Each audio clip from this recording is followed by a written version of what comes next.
Good morning, everyone. Get ready. The madness gets into full swing today as the first round of the NCAA tournament tips off. Hi, everyone. I'm Tim Pham. And I'm Channing Curtis. Have you finished your bracket? I did. I still need to fill out my women's bracket, though. I'll be honest. I need to do that next. All right, that's up next.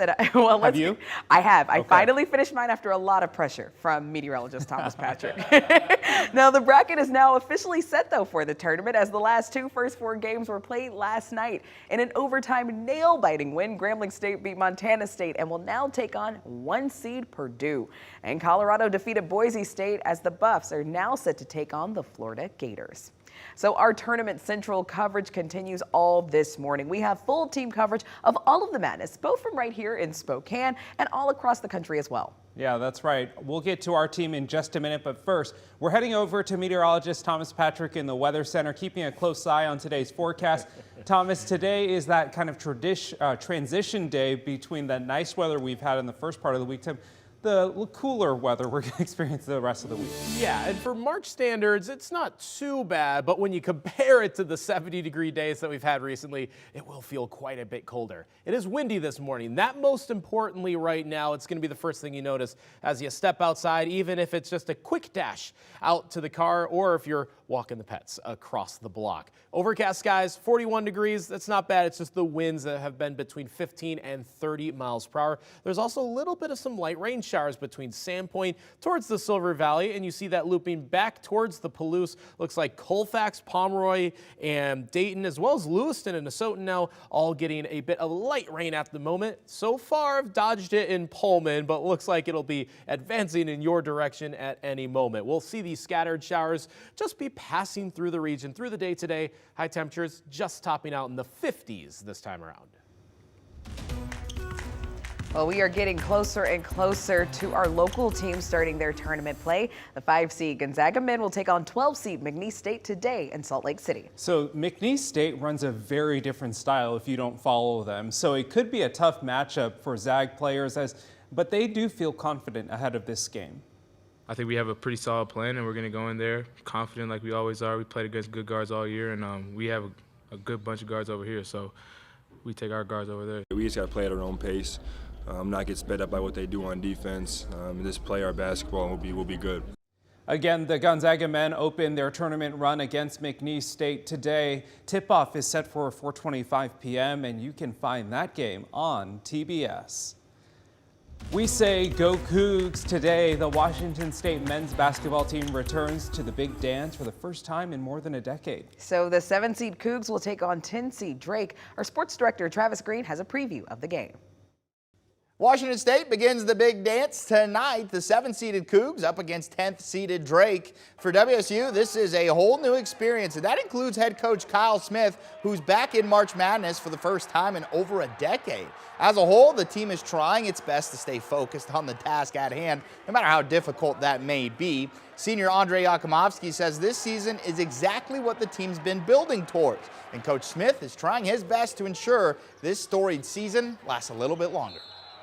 I think we made all the necessary steps, to make it to NCAA tournament. Like my last 2 years, we made it to NIT twice, and then we made it to Final Four of NIT. So, this was the year that, it's supposed to be a special year for us, and we are ready to make it even more special. It's like everyone's asking, how do your guys stay focused? I said, they don't, but that you just try to do the best you can.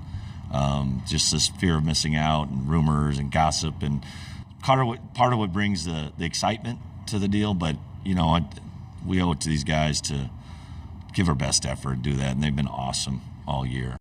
Washington State and Drake tip off tonight at 7:05. You can watch that game on True TV. Of course, we'll have all the coverage you want and need of that game right here on KREM 2, so be sure to tune in tonight.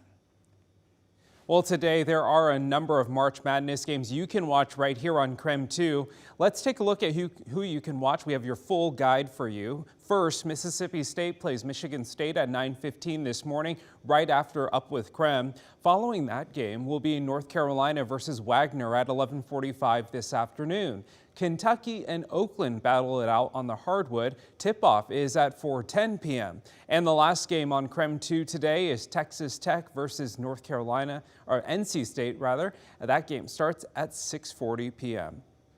And then how cool is this? Take a look. March Madness is officially here in Spokane once again this year. I was actually at the arena yesterday as the crews were putting together the court. You could see here getting everything ready at the arena, including that shiny brand new court, hoops, signage, press rooms, and so much more.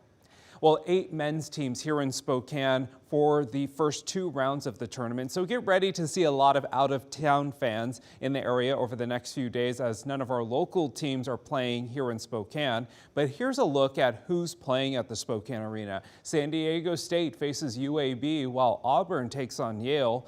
These first round games will be played tomorrow, with winners advancing to play on Sunday.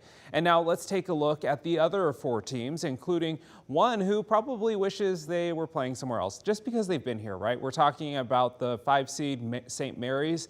They are one of the Zags' big rivals, so they've been here before. The Gales tip off against 12 seed Grand Canyon tomorrow night. Alabama and Charleston also play tomorrow. So this is not the first time Hooptown USA has been picked to host the tournament. So what is it that keeps them coming back? We sold out faster than any other arena in the host sites, the first round host sites. Just excited to be here, to get this going, and to put on a show for the NCAA, for everybody across the country, and for Spokane. The NCAA just has higher expectations, and so it's just making sure all those little things are done and set up, ready to go. Another thing that really sets Spokane apart, well, between the arena and the games at the Kennel, Spokane is the only city to host both the men's and women's tournaments. Pretty cool. Basketball fans are already arriving ahead of those games, and I saw some downtown yesterday. Channing saw some fans also downtown, and she's also taking a look at what is going into getting the city ready for the tournament, because Channing, it takes a lot of work. Absolutely, Tim. So much preparation goes into this, so there will be an increased police presence downtown to help keep everyone safe this weekend, especially around the arena. There will be an increased number of patrol officers around there as well, but Spokane Police say that there will also be a lot of behind-the-scenes work that you might not see, with undercover officers and electronic surveillance keeping an eye on the crowds. SPD says it's all part of the plan to make sure that everyone can have a great time and just focus on the games. Basically weave all of that together to provide a better, safer, more secure environment, not just for the athletes that are coming, but for everybody that's coming into downtown to enjoy the spectacle. And spectacle it is, because it's not just the NCAA tournament for men's and women's basketball, but also the PNQ, the big volleyball tournament, is also taking place in Spokane as well. So SPD says that they've already been adjusting officer schedules to take on the major staffing of the tournament and everything that's going on this weekend. Now, Spokane is also trying to put its best foot forward and cleaning up the downtown core. Our photojournalist Aiden Brown went out with some cleanup crews to see the work that they're doing to make our city shine. Downtown is the literal and figurative heart of Spokane. We are a gathering place, and no downtown is as good as our downtown. And so we're excited to welcome people back in and have that chance to celebrate together again. We've partnered with both private funders as well as Spokane Sports, Visit Spokane, and GSI, the PFD, all to bring people into downtown Spokane. We have brought in a subcontractor who's going to focus specifically on cleaning up the gateways into downtown, looking at picking up litter, abating graffiti, and making sure that those sidewalks and entrances into our downtown is a great, positive, and welcoming experience, because we know when they're in downtown, they're going to have a great opportunity to cheer for their favorite teams. We're extending our security services into the evening hours. So our ambassador lines will be taking calls for escorts all the way to 11:30. And it's a great opportunity, again, eyes and ears. We're making sure that everyone has a safe, welcoming experience. Spokaneites want their downtown to be a place where they can enjoy it, and we are working very hard with our partners to make sure that is exactly what they can expect.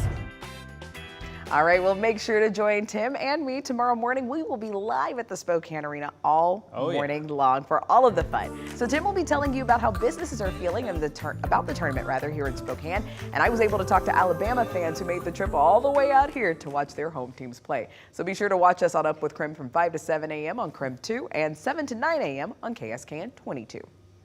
I also noticed that there was going to be a lot of Alabama residents here in Spokane for those games. It's going to be a warm day in Alabama as well. In fact, I just checked on those current temperatures. It's 61 already in Birmingham, 60 in Auburn, and just 52 down the road in Tuscaloosa. They're going to be in the 70s today, by the way. But for us, that warm weather has left us. We're in the 50s today, but also tomorrow. So if you're heading to any of the games, the first of which start just before 11 a.m., those temperatures will be in the 50s by then here locally. But as for our local teams traveling across the country, well, 2 women's teams staying in the Pacific Northwest. Of course, the Gonzaga women staying right here at home. Their Saturday game will be rainy. The Eastern women are in Corvallis, rainy also there in Oregon, but the men will have a much drier forecast both in Salt Lake City and in Omaha for today.